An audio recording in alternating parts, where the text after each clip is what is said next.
All right, mic check, 1, 2. Testing everyone that is online right now. Mic check, 1, 2.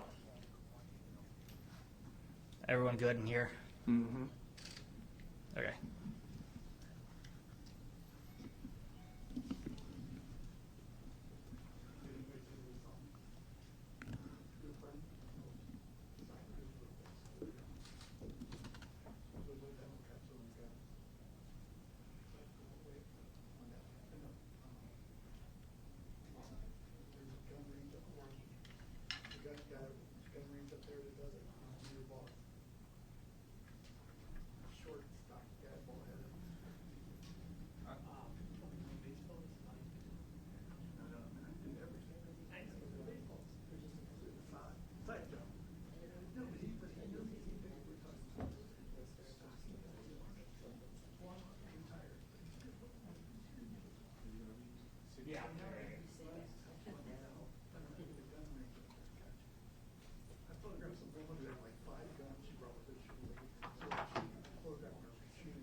what Craig does, I toss in a dad joke.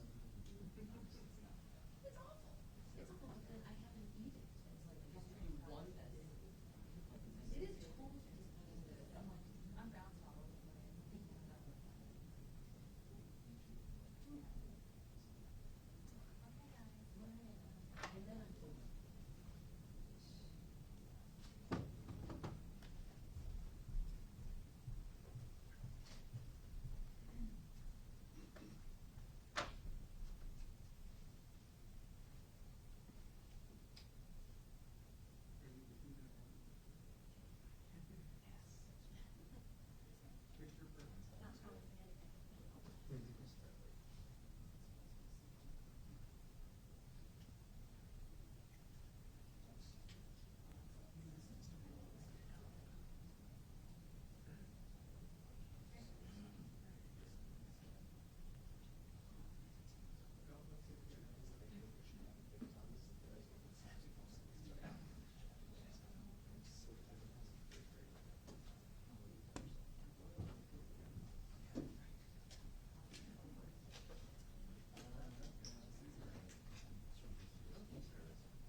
Good afternoon.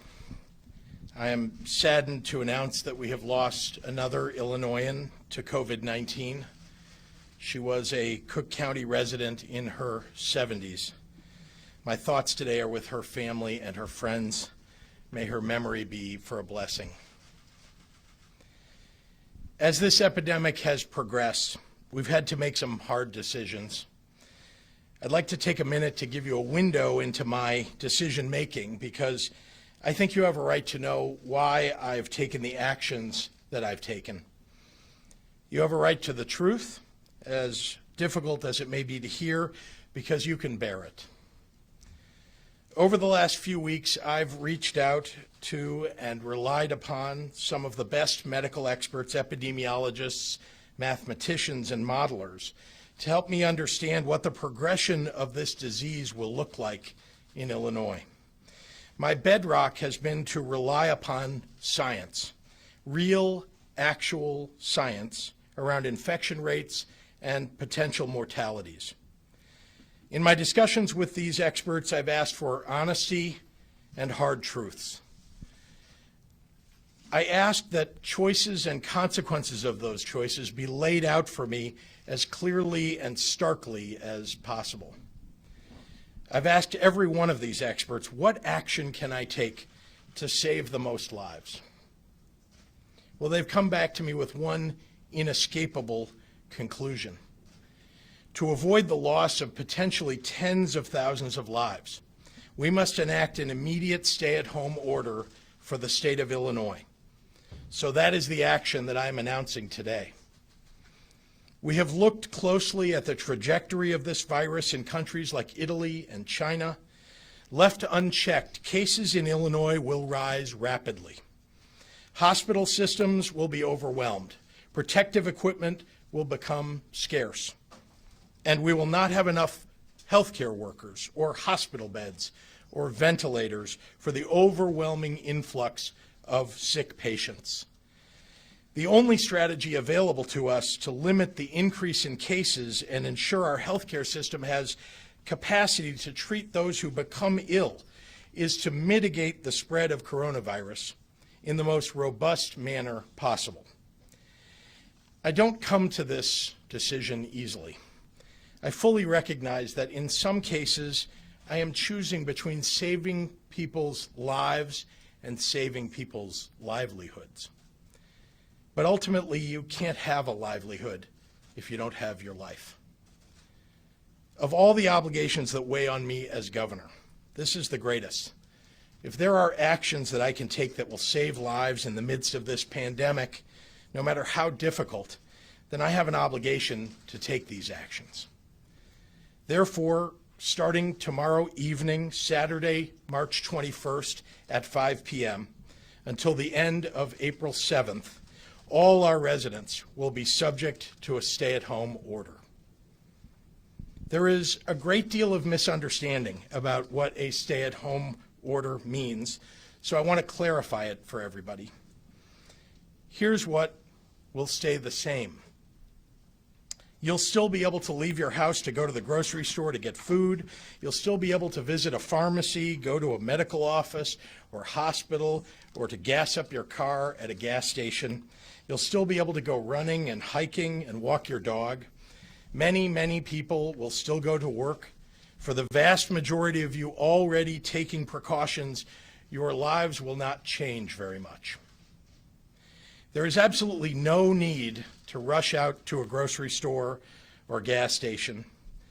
On Sunday and Monday and Tuesday and every day thereafter, those will be available to you.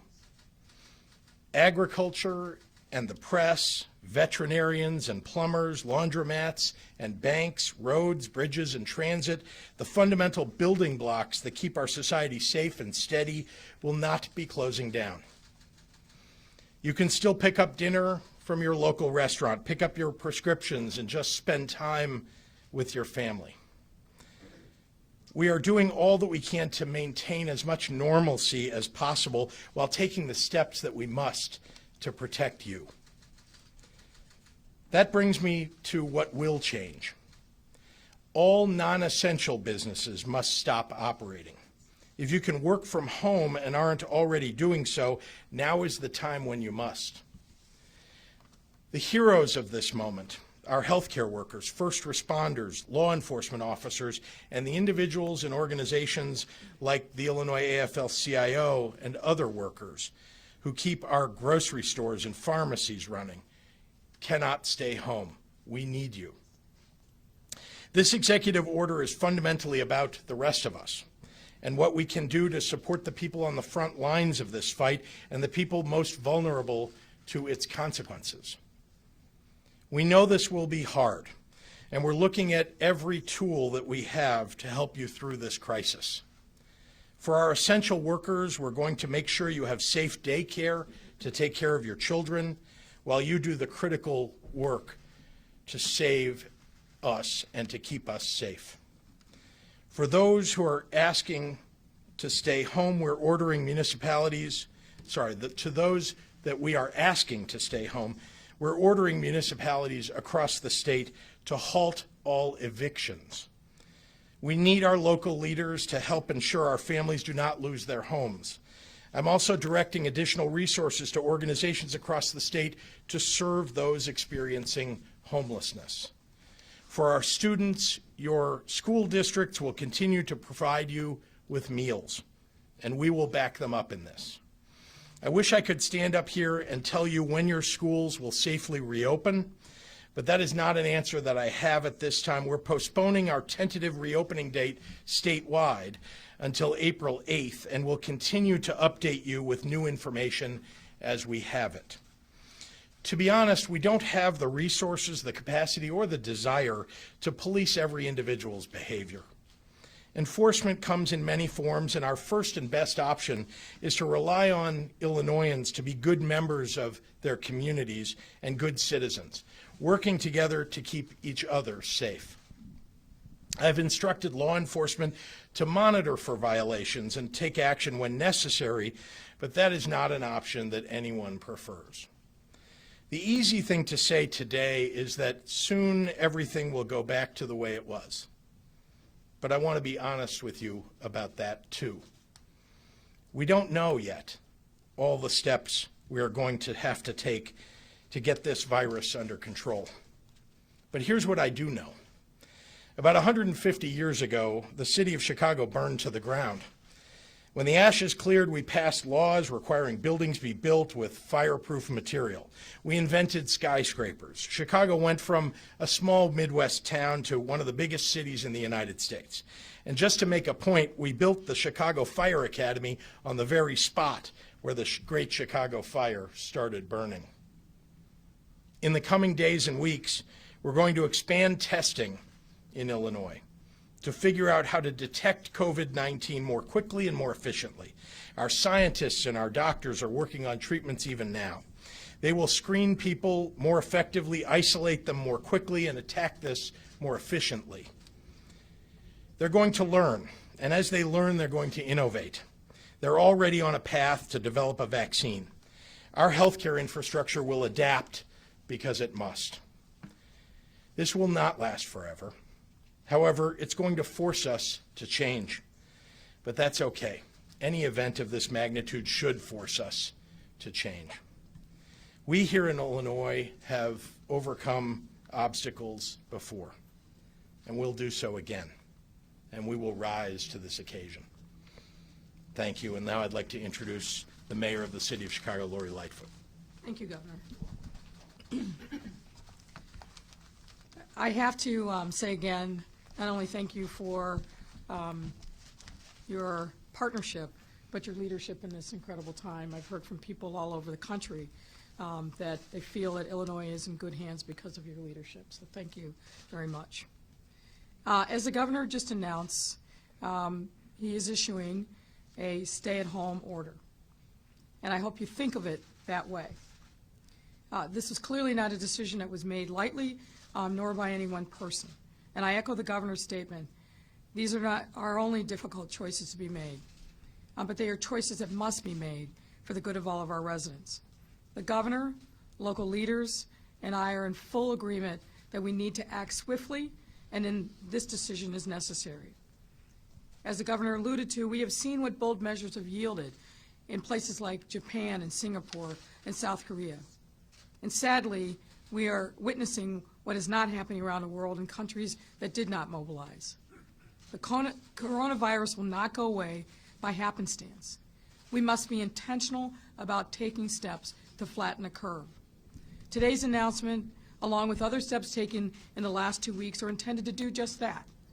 We can only save lives and blunt the spread of this virus by keeping as many people as practical at home and safe.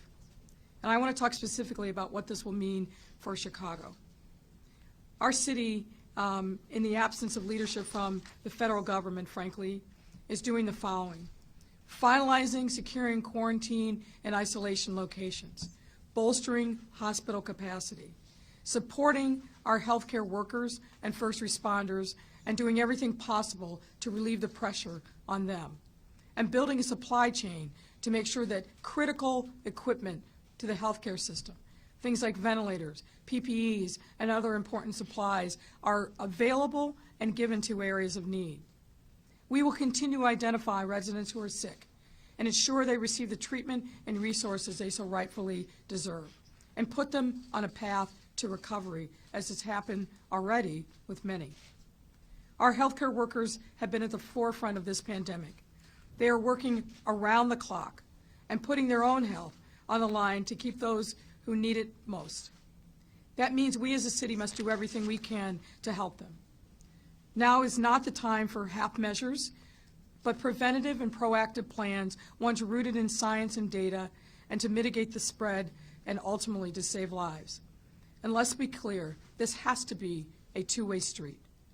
While the responsibility of our government is to build a plan, your personal responsibility is to take all necessary precautions to keep yourself safe and formally include in order to stay at home. I know we are asking a lot of residents and to make enormous sacrifices. I also understand that these times can be causing anxiety. And again, think of this as safer at home. But here's the reality. We've issued common sense public health guidance. This announcement today is the next step in that progression. So many Chicagoans have already heeded our calls to stay home and are practicing social distancing. For those residents, today's announcement won't drastically change the day-to-day changes you've already taken. But while many have listened, some have not. And it's clear that the time is now for us to be very definitive in telling people that you must stay home. The governor already explained what this order is and what it requires from each of us. And I want to say and be clear, this is not a lockdown or martial law. As the governor said, and I want to reiterate, Chicago's grocery stores, pharmacies, and clinics will remain open. And there's absolutely no need to change your normal purchasing patterns. What I mean is, do not take this direction as a reason to run to the stores, buy everything in sight, and hoard vital supplies. Please, the grocery stores will remain open and stock, so be mindful of your neighbors and do not hoard supplies. Hospitals will continue to treat patients. The city's essential services will not cease. The CTA will run. Airports will be open, and your garbage will be collected. And yes, you can still go outside for a walk, but practice social distancing. Remember, this is the new normal for now. I think and I hope people recognize and understand that these decisions are being made for the long-term health of everybody, everywhere in our entire state. Let me remind you that of some helpful resources that you can access to stay informed during this crisis. For Chicago, the best and most up-to-date information is the public health website, chicago.gov/coronavirus. And if you'd like to get text alerts, text COVID-19, that's COVID 19 to 78015. That's COVID-19 to 78015. And every day at 11 a.m., Monday through Sunday, Dr. Arwady's daily conversation session is being held. The doctor is in, and it is carried on Facebook Live. I also want to announce that in light of this order, we will be closing fully Chicago parks and libraries for the duration of this order. Some of these facilities may be repurposed to help support some other essential services by third parties, but effective tomorrow at 5 p.m., all city parks and libraries will be closed. This is a make or break moment for our city and our state. Never in our lifetime has our own health been so intertwined with the health of every single person with whom we interact. Neighbors, coworkers, loved ones, frontline workers.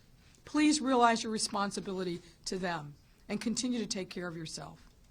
Now, as I said recently, while this is a period of physical isolation, we should remain in contact with our families, friends, and neighbors. Please call and check in with seniors, people who are vulnerable.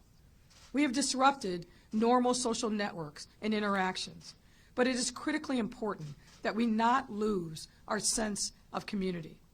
This is not a time for every man for himself.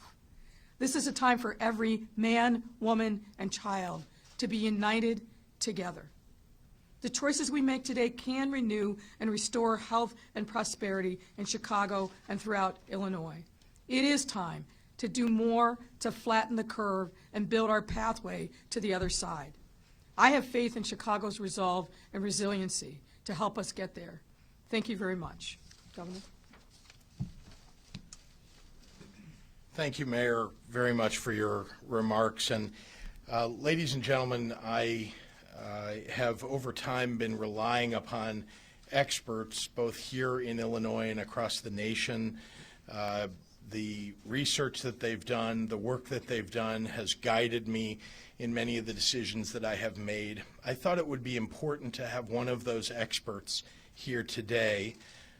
It's outside of our Department of Public Health, who has some very important guidance and background on why this order is so important. And so I've asked the lead epidemiologist at University of Chicago Medicine to join us here today, Dr. Emily Landon.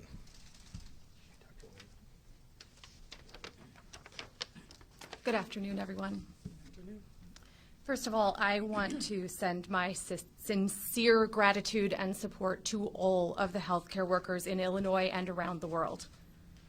Despite doing our best to prepare for a respiratory virus pandemic, we now find ourselves facing a brand new virus with too little information, not enough personal protective equipment, changing protocols every single day, and no second chances. The University of Chicago Medicine and every other hospital in the state has been and is working very closely with our public health departments. Without these partnerships with each other and with public health and the CDC, we could not have made it this far, and we will not get much further. And so I also express my gratitude to everyone working in public health. All of us in the field of infectious diseases and the public health community are united in our efforts and agree with this course of action. I've spoken with many of my colleagues across the city and the state, and we all acknowledge that this is the only way forward. This virus is unforgiving. It spreads before you even know you've caught it, and it tricks you into believing that it's nothing more than a little influenza. For many of us, it may not be much more than the flu. And so it can be very confusing as to why schools are closed, restaurants are shuttered, and now the virus is taking what's left of our precious liberty. But the real problem is not the 80% who will get over this in a week. It's the 20% of patients, the older, those that are immunocompromised, those that have other medical problems, who are going to need a bit more support, some oxygen, or maybe a ventilator, life support. We do amazing things like this to save patients in our American hospitals and across the world every single day, but we can't take care of everyone at once. And we can't keep that low mortality promise if we can't provide the support that our patients need. Our healthcare system doesn't have any slack. There are no empty wards waiting for patients or nurses waiting in the wings. We barely even have enough masks for the nurses we have. Looking back to the last time we were limited tools and having a dangerous infection spread quickly was the beginning of the 1918 pandemic. 2 cities in America made different choices about how to proceed, and when only a few patients were affected. St. Louis shut itself down and sheltered in place. But Philadelphia went ahead with a huge parade to celebrate those going off to war. A week later, Philadelphia hospitals were overrun and thousands were dead, many more than in St. Louis. This is a cautionary tale for our time. Things are already tough in Illinois hospitals, including mine. There's no vaccine or readily available antiviral to help stem the tide. All we have to slow the spread is distance, social distance. And if we let every single patient with this infection infect 3 more people, and then each of them infect 2 or 3 more people, There won't be a hospital bed when my mother can't breathe very well, or when yours is coughing too much. So in my house, we've made a lot of sacrifices. We don't go out anymore. This is the first time I've left my house in some days because I'm leading our efforts and emergency planning from my home. My son has traded in sports, a science conference, and the 5th grade bake sale for puzzles, e-learning, and some video chats. This isn't the life any of us expected, and certainly there are others who will make much greater sacrifices. And there are many more disappointments to come. But this isn't going to be forever, like the governor said. It will last longer than any of us want it to. But in the end, we will look back and see it as just a piece of what happened in our whole lives. And we have to remember that. How can soccer or book club be so dangerous? Why ask so much of people for just a few hundred cases? Because it's the only way to save those lives. And now is the time. Because the numbers you see today in the news are the people that got sick a week ago.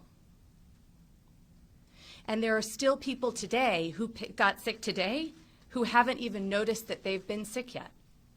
They picked up the virus, and it will take a week to see that show in our numbers. Waiting for hospitals to be overwhelmed will leave the following week's patients with nowhere to go. In short, without taking drastic measures, the healthy and optimistic among us will doom the vulnerable. We have to fight this fire before it grows too high. These extreme restrictions may seem, in the end, a little anticlimactic, because it's really hard to feel like you're saving the world when you're watching Netflix from your couch. But if we do this right, nothing happens. Yeah. A successful shelter in place means that you're going to feel like it was all for nothing. And you'd be right. Because nothing means that nothing happened to your family. And that's what we're going for here. Even starting now, we can't stop the cases from coming fast and furious, at least for the next couple of weeks and in the short term. But with a real commitment to sheltering in place and a whole lot of patience, we can help protect our critical workers who need to use public transportation in order to safely get from where they need to go. We can give our factories time to ramp up production of all that PPE so that we have enough masks to last. And we can make more medications and learn more about how we can use them to help save more lives. Even a little time makes a huge difference. It will take more than a week to start seeing the rate of increase slow down. And that's a complicated thing to say. It'll take even longer to see the rate come down and see it slowing and infections going down. So please don't give up. I've lived in Illinois my entire life. And I know we'll get through this together and find a way back to the life that we used to live. Public health and hospitals have been working hard for a long time, and now it's your turn to do your part. A huge sacrifice to make, but a sacrifice that can make thousands of differences, maybe even a difference in your family too. I'd like to ask Dr. Issie Kay to join us now.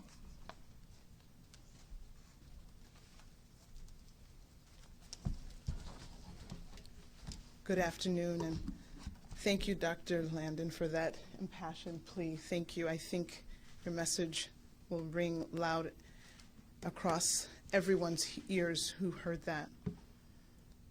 As the governor mentioned, I am saddened to announce another individual in Illinois with the coronavirus who has passed away. And that individual was a resident of Cook County who was in her 70s. We now have 585 cases of COVID-19 in 25 counties across Illinois. As the number of COVID-19 cases being reported continues to rise every single day, the state of Illinois is working to increase testing capacity by working with Illinois hospitals to implement testing within their facilities. We want to strengthen the testing capacity in Illinois by helping hospitals and laboratories to develop their own testing ability and we expect to have these tests available within the healthcare system in the next few weeks.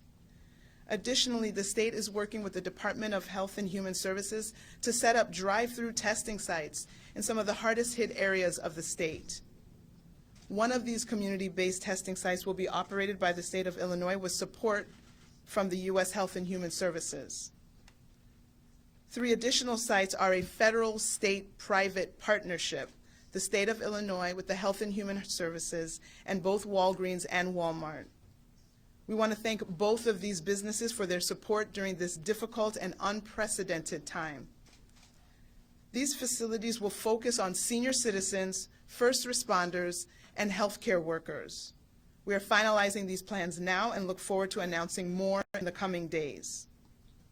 Hospital capacity is another area we are focusing on, identifying resources and ways to increase our bed capacity in Illinois to treat those who contract the novel coronavirus.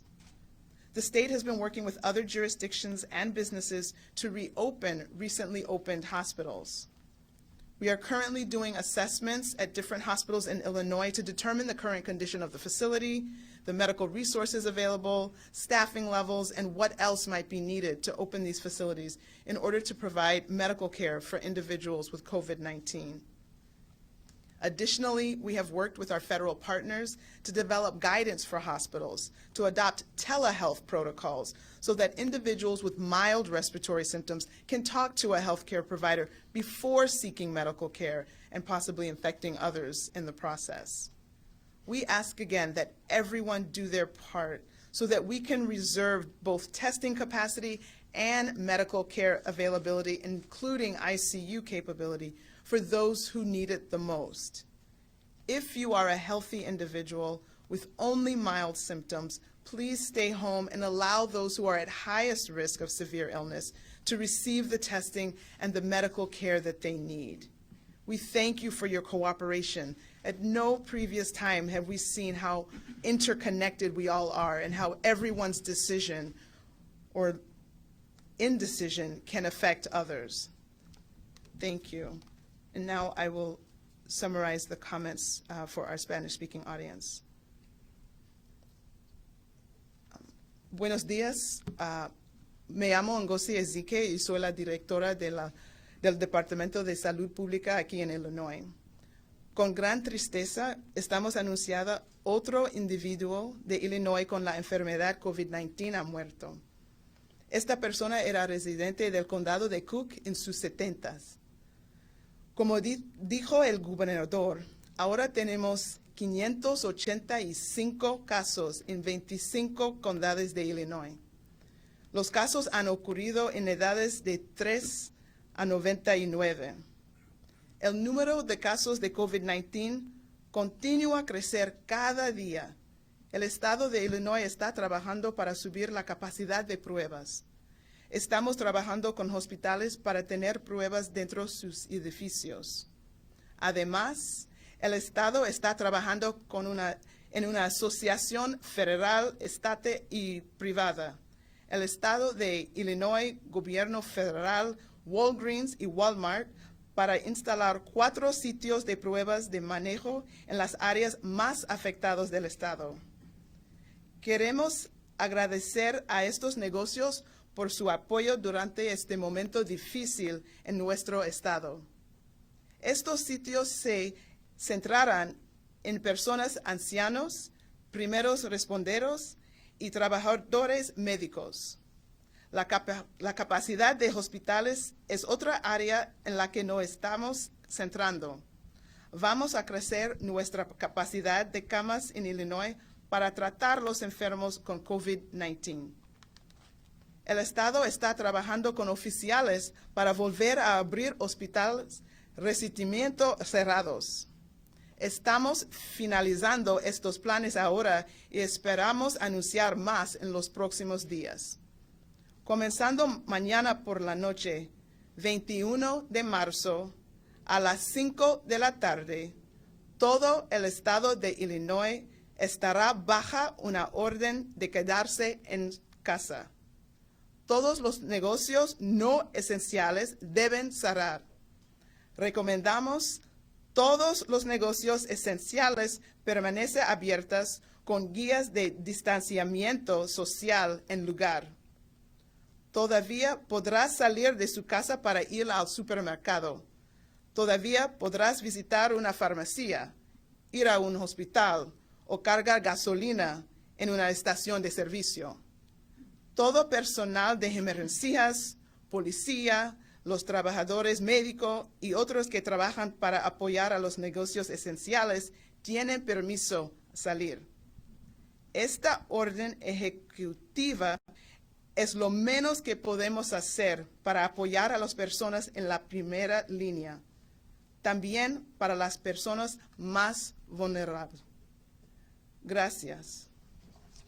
And with that, I will turn it over to Brad Cole, who is the Executive Director of the Illinois Municipal League.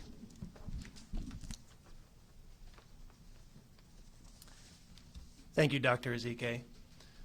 On behalf of 1,298 cities, villages, and towns throughout Illinois, all represented by the Illinois Municipal League, we stand in support of the governor's actions today, and we will fully cooperate to administer the local aspects of managing compliance and enforcement during this critical time. Mayors, village presidents, town presidents, aldermen, council, and board members across this state, from Chicago to Cairo, from Quincy to Danville, were elected to provide for and protect the health, safety, and welfare of their communities and their constituents. The governor's executive orders, previously and today, do just that.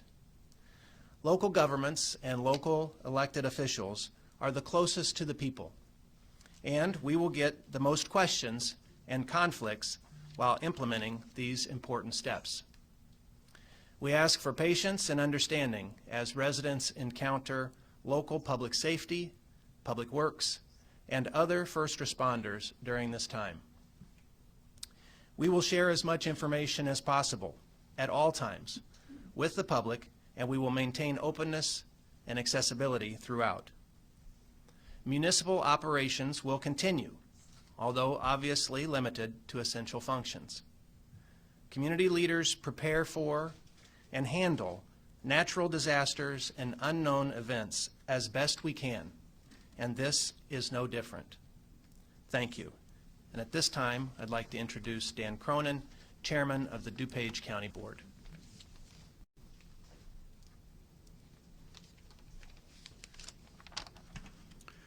Good afternoon. Over the past several weeks, the governor and local leaders have been forced to make difficult decisions that disrupt our routines, our businesses, our lives, trying to make the best choice in a series of tough choices. When we consider the impacts on business and the economy, when we try to strike just the right balance, when we acknowledge the costs to families, to employers, our workforce, and our entire community, we must always remember that our first obligation as public officials is to protect the health and safety of our citizens during a public health crisis. These are people's lives. Today's actions represents a sincere bipartisan effort to fulfill the responsibility government has to the public to combat the spread of COVID-19 while at the same time preserving the operations of essential businesses and our local economy as much as possible. Please know our decisions are not made lightly. I sincerely appreciate the governor reaching out to me to learn more about the needs of our county, our municipalities, and our business community. We've worked very hard to create a balanced, measured, thoughtful approach. This is a great example of Illinoisans coming together in the face of a serious challenge. I believe we will carry forward this same spirit of cooperation and collaboration when the immediate health crisis has passed, because at that time, we will face additional difficult choices and challenges. I hope all elected officials in Illinois will work together moving forward. When it's time to reopen, restore our commercial equilibrium, come out of this crisis, and get everyone back to business, back to building our Illinois economy. Better days are ahead, but together we seek everyone's cooperation now as we act as one Illinois, united to weather this storm, united as we must be, prioritizing people's lives and their health. Nothing is more important. And with that, the governor will answer some questions. Thank you very much, Mr. Chairman. I just want to reiterate what the chairman just said, which is there really is nothing political about this virus or the response to it. We've been in consultation, Democrats and Republicans talking to one another, political leaders, nonpartisan elected leaders, trying to get this right. And so with that, I'm happy to take any questions that you may have. I want to point out we're going to have some questions coming from people who are not in the room, reporters who are working from home and elsewhere. We'll take questions from them after we take people's questions from right here in the room. Yes, sir. Can you explain the legal authority you have in making this order if there were to be a challenge in the courts or otherwise? And also, what is the fine punishment either for businesses that shouldn't be operating, that are operating, or individuals who are out who shouldn't be out?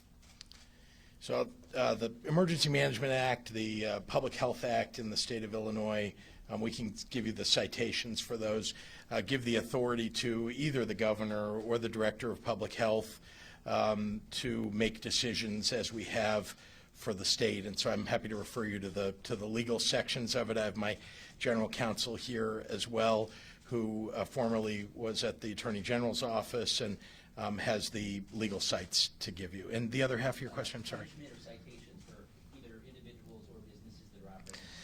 Well, we're calling upon people to use their best judgment, to follow the guidance that we're giving them. We're, of course, authorizing that that members of law enforcement, if they see somebody who's maybe violating this order, they would go talk to them and ask them not to. And then if the people who are violating the rule refuse to comply, a police officer could get a cease and desist order. They'd have to go get one at a court to do that. And then finally, in last resort, really, there is the kind of reckless conduct misdemeanor that someone could be charged with. But look, we anticipate that people will follow this order. There can be consequences at the local level, rescinding people's permits to do business if it's a business person, and other consequences. But in the end here, what we're really asking people to do is to do what they know they ought to, which is to stay at home. And for those who can't stay at home because they may be homeless, we are providing and attempting to provide shelter for those people. Doing our best to arrange that. That's something I care deeply about. I know the mayor and the chairman does too, care deeply about, even in other times. Now it's vitally important that we try to find shelter for them.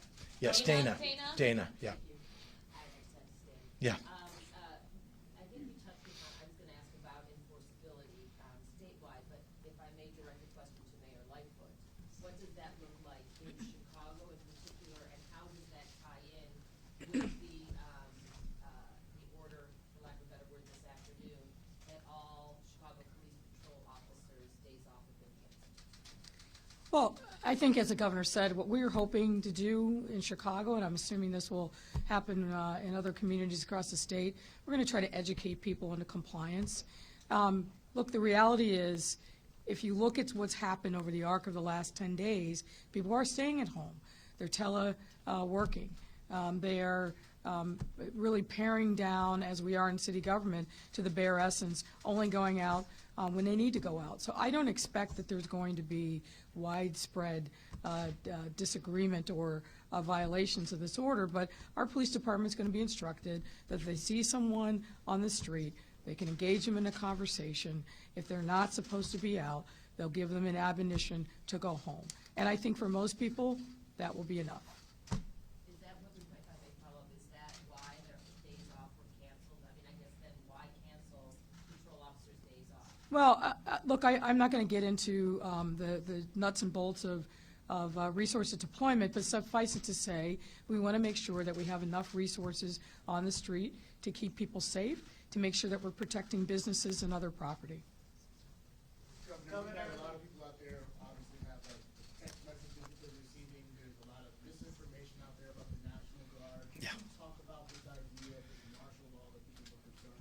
Thank you. For those who are watching can't hear the question, I'm smiling because there have been a lot of rumors circulating around that are completely inaccurate, rumors that there's martial law that's going to be imposed, that we've called out the Guard or the military somehow to impose their will upon the state of Illinois. Those are all false. And I want people to take a deep breath, people who have heard these rumors. Remember, in addition to people who just like to forward rumors around on Twitter or on Facebook, there is also, I hate to tell you, an effort by the Chinese government and the Russian government to feed into that paranoia that people have about what's going on, the COVID-19 challenge that we have all across the United States. And so I appreciate the question because I have had to beat back rumors every day. Our staff has too. I've even heard it from responsible people who've heard it from someone maybe slightly less responsible who heard it from somebody who's just making it up. And so that is why we've had daily press conferences. I want you all to have the truth. I'm giving you what I know honestly. I'm bringing the experts to you so that you can hear directly from them what's really going on, and I'm acting in a way that I think is responsive to the facts, to the science and the medicine that we have at hand. We're going to do one more in the room, and then we're going to go to the phone. So as it relates to parks, this is a question for both of you. So as far as for you, what is your order meet for state parks and parks around the state? And I can do it now or right after for the mayor. I'll just quickly say that our DNR parks are closed, but and we don't have our personnel working at the park. There are a lot of local parks, though, around the state, and the decisions about those parks will be made, just as they are here in Chicago, by the mayor or the city council or by a county board about whether those will be open to the public in their areas. For the most part, I think that people will have the ability to go out and recreate. What we are trying to discourage is people recreating and not getting together. We want people not to get so close together that they're violating this kind of 6-foot rule. We want social distancing. You can still go out and enjoy the outdoors. You can walk your dog and so on. We just want people to be extra careful when they're out, to be respectful of all the other people that are out and about. So I'm happy to turn over to the mayor. Yes, sir. And Mayor, how does this apply to like Millennium Park? Can people still walk around Millennium Park? Yeah, they can certainly walk around in the park space. We're not cordoning off the park space, but what we're saying is that the facilities that have been open, whether it's parks or libraries, are going to be closed starting tomorrow at 5 o'clock. Okay, and we're going to turn to questions from the phone. What does this mean for domestic travel into and out of Illinois? Should delivery service workers still report to work? The question, I think everybody can hear you. The answer to the question is that delivery workers should still show up to work. We need people to show up to deliver. There are so many things that need to be delivered. Our supply chain needs to continue. I even mentioned in my remarks about restaurants, making sure that their delivery services are available to people. So we would encourage people, in fact, who have delivery jobs to make sure that you're checking in with your employer. But we are, in fact, that's an essential function for our state and for all the cities, municipalities, counties across our state. Is there help available for caring for the children of essential workers? Yes, so we are working very hard to provide child care, especially for essential workers. We want to make sure that we're standing up. Remember, we don't want to put too many children or child care workers in the same room together in the same facility. So we're actually working to provide the right size, small sizes of perhaps a half a dozen children, especially for our healthcare workers, I want to point out. And I would like to just make a special plea, as the mayor was suggesting, that our healthcare workers are really on the front lines here. So whatever you can do to make their lives easier, including helping them with childcare, helping them with getting groceries perhaps, and dropping them off at their door, I would very much appreciate that. I know they would appreciate that, and you'd really be doing something important for our state. Are there any plans currently in place for the Department of Juvenile Justice to let the 225 youth held in juvenile detention centers to return home? It seems like it would be a much easier calculation than for the adult prison population. We have Department of Juvenile Justice in the state. We do not have very many kids who are in those facilities in general. It's a little over 200, as was suggested. We are making sure to maintain social distancing in those facilities. And, where we can, we're certainly going to look at the possibility of those kids being allowed to return home. But most importantly, we want them to have shelter. We want them to be safe and healthy. We're going to work very hard to make sure that happens, especially for those children. And what about DOC? So DOC, obviously, a slightly more complex issue. The Department of Corrections, though, is something that we've looked very closely at. There are obviously people who are held in confined spaces and cells in prisons. And we know that there is a risk, as there is anywhere where you might put a lot of people together, that there would be an infection.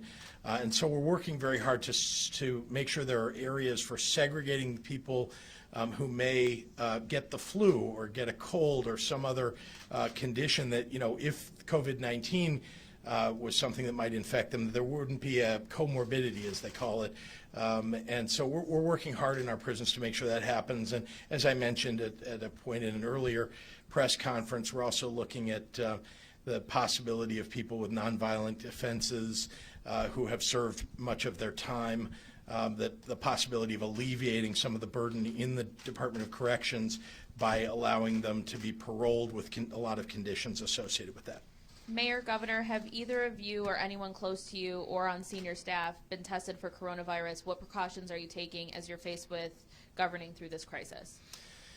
My staff, thank goodness, has been healthy. We had somebody who went home not feeling well at one point, and ultimately she was tested and tested negative. She's back at work. She feels fine now.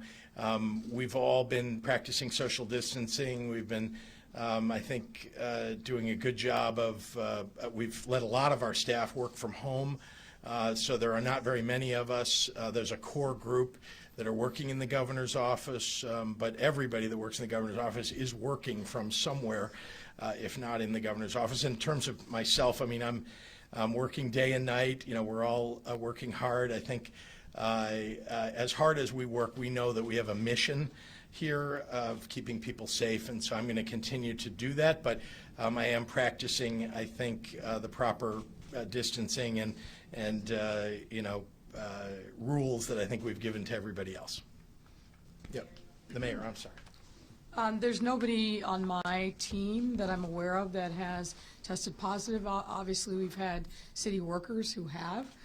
In each instance where that's happened, we've done the kind of public health investigation that we would do with anybody else, which is the Department of Public Health immediately digs in, talks to them, talks to their coworkers. We take the immediate cleaning precautions to make sure that we're keeping the rest of their coworkers safe. What we've told folks is, as we've been paring down to essential services, a lot of our workforce is working from home, like with the state. And I don't think you can walk more than a couple feet in my office if there's not a hand sanitizing dispenser of some sort. So, as the governor said, we know it's critically important for us as leaders to remain healthy, trying to get as much sleep as we can. I don't do enough exercise in good times, so but we are trying to do walks and make sure that we have some time during the course of the day just to have downtime and decompress from everything that's going on. Okay, this will be our final question. You've said this order is until April 7th, but how do you know it might not go longer than that? Look, I think you've seen that we've had to work quickly, act with haste based upon the information that we're given, guidance by the CDC, what the experts are telling us. So I'm not going to tell you, as I said earlier, I'm not going to tell you that I know that the end of April 7th is that is in fact ultimately the end date. We believe that gives us time, and again, I've spoken with the experts, Dr. Landon, for example, and others, we believe that gives us time to see whether or not this social distancing and this stay-at-home order is having the desired effect of bending the curve. It begins to help us determine that, and then we will, as the days go on, as we have all along, we'll keep you informed. We'll tell you what we're thinking, and ultimately, if we need to, we'll make a decision as we approach that date. I just want to add that I'm very, very grateful. Once again, I want everybody here to know how hard our staffs, the mayor's staff, the chairman's staff, the Illinois Municipal League and all the members, the mayors, people are working very long hours to make sure that they get this right, that we have the right information and that we do what's right for the people who we represent. And so I just want to express my gratitude, because this is, I think, one of the hardest periods of time that anybody who works in state government has gone through. And you should all be proud of the public servants who serve you every day. So thank you very much. Thank you.